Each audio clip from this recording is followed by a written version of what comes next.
Well, I just read the old-time doctors said that was the best. Yeah, well, goat's milk is great because it's more concentrated. It's meant to take care of a baby 4 pounds as opposed to cow's milk, which is designed to deal with milk for a 60-pound baby.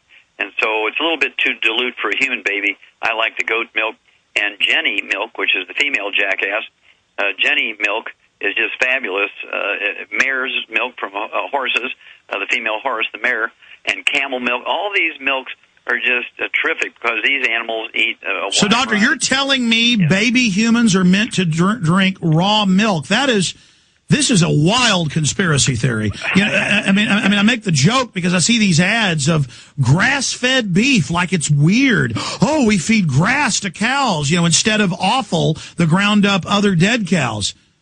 Yeah, and of course, nobody's ever pasteurized a woman before she gave the milk to the baby, or pasteurized women's breast milk to give to a baby. Well, that's like half of women now in the country do cesarean. They're taking over all the natural functions, and they've CPS'd women's children, even though they didn't need a cesarean, they still try to force it on them. And pretty soon it'll be the law. You have to have a cesarean, and they'll say it's a conspiracy theory that women ever had babies normally. Yeah, and of course, the cesarean that the doctor suggests when it's not a medical emergency is for the doctor's convenience because he has lots of things to do instead of having to hang around for a couple hours during the first and second stages of labor. He wants to get that done in 20 minutes, leave his assistants to sew the lady up, and he's off to the golf course. And so it's again, personal turf.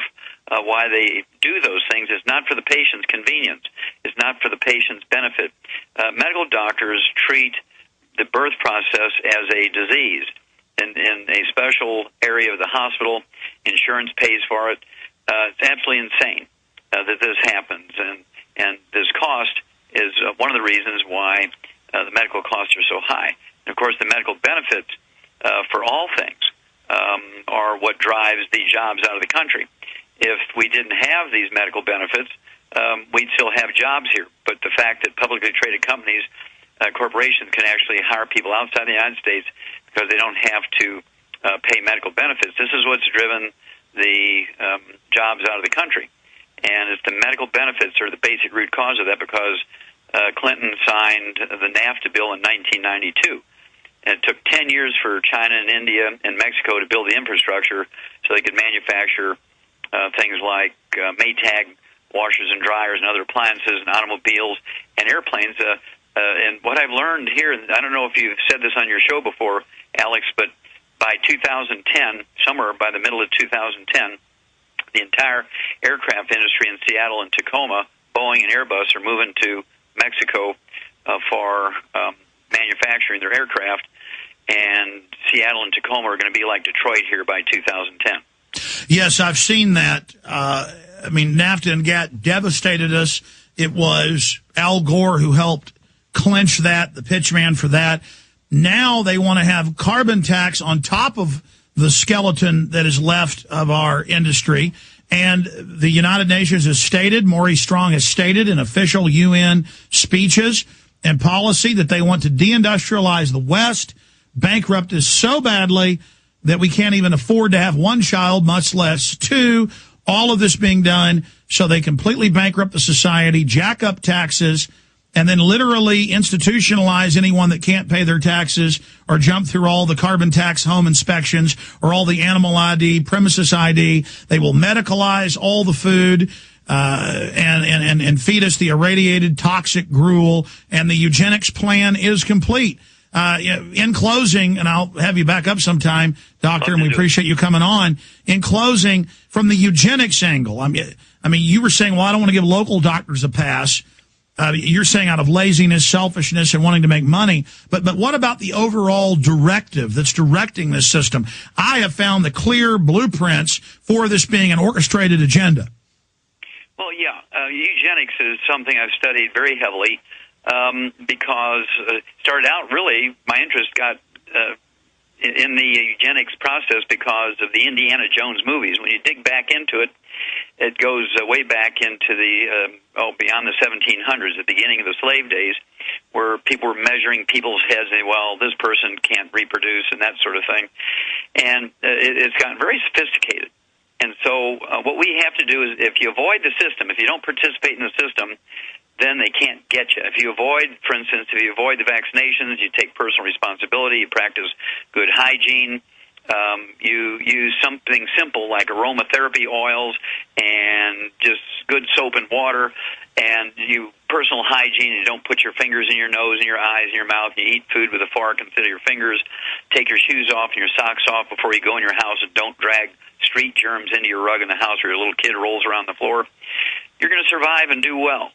But if you don't pay attention to those details, you will die. And we know that the flu vaccine only protects 15 to 30% of the people who get the vaccine, but yet 100% have risk of danger from the vaccine. So, oh gosh, it's one of those things where certainly people we come in contact with are just 78 to 90% are refusing the vaccines. And that's the good news, is people are waking up to this. But when you read on the vaccine insert where it says this could be associated with infertility, this could be associated with cancer, I mean, that's on the vaccine insert. Meanwhile, the news media is saying there's no adverse reactions, no problems. It's a conspiracy theory.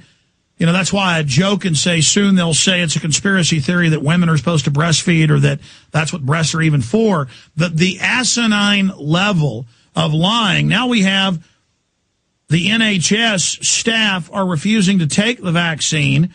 This is out of England. The Department of Health has ordered NHS bosses across England to ensure that frontline staff get immunized against swine flu amid growing signs that many doctors and nurses intend to shun the vaccine. Same thing happening here in the U.S. That's why the smallpox forced inoculation program fell through in 2002, 2003 with the Model States Health Emergency Powers Act, because the vast majority of the medical workers and doctors wouldn't take it. Folks, people like Dr. Dean Adele, I listen to him sometimes on Sundays because the local station has me on right after him, and I listen to him, and it's just he misrepresents what alternative MDs, and there are a lot of those folks out there, are saying. He misrepresents what naturopathic doctors are saying.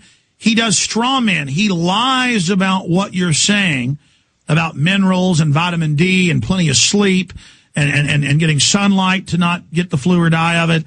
And he says, oh, no, the naturopathic people, they say take a little bit of what makes you sick and put it in a bucket and then divide it out into another bucket and then divide it out into another bucket and then divide it out into another bucket, and then that'll make you well. When I've never heard a naturopathic doctor talk like that, it's just all lies. And I don't think it's working anymore.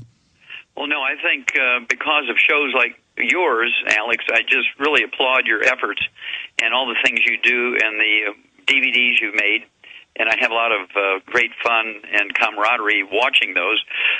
You're educating the public, and I just can't applaud you enough for doing that. That's why I give those 300 free lectures a year all across this great land, in city after city after city, and every damn literally in a different city. And it's kind of like living in the Navy. When I go home, I have a great honeymoon, but my wife knows in 3 days the suitcases are out there by the door with all the clean clothes in. It's time to go out and fight the good fight again, because the only way to save America is to educate the people, because America is the people, not the government. That's right. NoGerms.info. Dr. Joel Wallach, thank you so much. Dead Doctors Don't Lie. Thanks for coming on with us. Hey, thanks, Alex. Love you. Take care. Well, we love what you're doing as well. Ladies and gentlemen,